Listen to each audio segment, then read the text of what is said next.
Mradi hii ambayo umeona leo Rais Ruto ameweka msingi ya kujenga manyumba ya bei nafuu kwa wananchi. Hii ni moja ya mpango ya serikali ya kusaidia wananchi.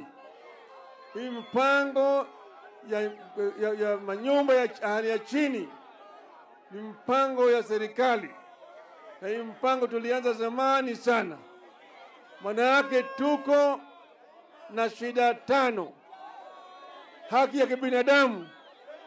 Ya kwanza, haki ya kuishi. Pili, haki ya chakula.